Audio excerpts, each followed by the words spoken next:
Un lit, une table, un siège et une lampe, 4 objets. C'est tout ce que la Sunamite prépare pour Élisée. Et Paul dit, mort avec le Christ, vivant pour Dieu. Et Jésus dit, qui perd sa vie la gardera. La liturgie de ce dimanche tourne autour d'un paradoxe. Ce qu'on donne sans calcul revient toujours transformé. La Sunamite voit Élisée passer. Elle insiste pour qu'il mange chez elle.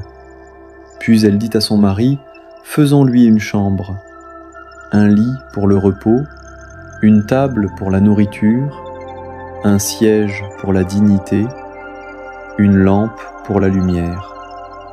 4 objets, les conditions de toute vie humaine digne. Elle ne demande rien, elle n'attend rien, elle accueille parce qu'elle a discerné qui est cet homme. Élisée veut la récompenser, et Géasi dit, elle n'a pas de fils. Et Élisée annonce, au temps fixé, tu tiendras un fils dans tes bras. L'hospitalité sans calcul produit le don de vie. C'est la logique de la grâce. L'amour du Seigneur sans fin, je le chante. Ce psaume conclut une semaine d'exil, les ruines, les harpes au saule, le temple en cendres. Et il chante quand même, ta fidélité est plus stable que les cieux. Heureux le peuple qui marche à la lumière de ta face. La fidélité de Dieu tient même quand tout s'effondre. C'est le fond sur lequel tout le reste repose. Paul dit quelque chose de vertigineux.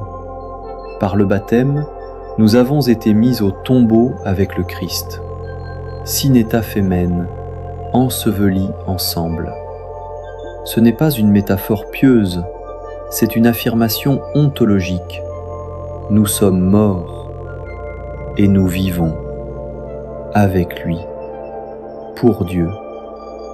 Et puis ce verset 11, logizeste, considérez-vous comme morts au péché et vivants pour Dieu.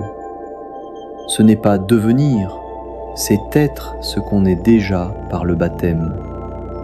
La vie nouvelle n'est pas construite, elle est reçue. Il s'agit de l'habiter. Jésus ferme le discours missionnaire sur 3 exigences. Aimer père et mère plus que lui, non condamnation de l'amour familial, mais refus de la primauté absolue.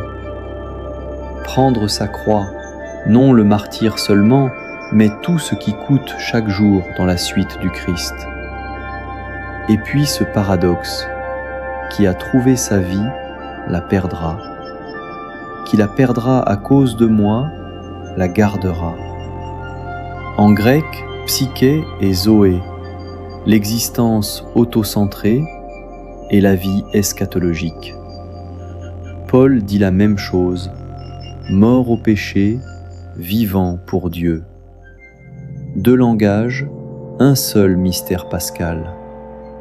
Et la chaîne d'accueil, accueillir le disciple égale accueillir Jésus, égale accueillir le Père. Et celui qui donne un verre d'eau fraîche à l'un de ses petits ne perdra pas sa récompense. La Sunamite, avec sa chambre simple, est exactement cette personne. Le verre d'eau contient toute la théologie du dimanche. Une question pour ce dimanche. Qui est le petit que je peux accueillir cette semaine, avec un geste simple, sans calcul, non un grand projet, un lit, une table, un siège, une lampe, un verre d'eau fraîche. C'est là que la théologie devient vie.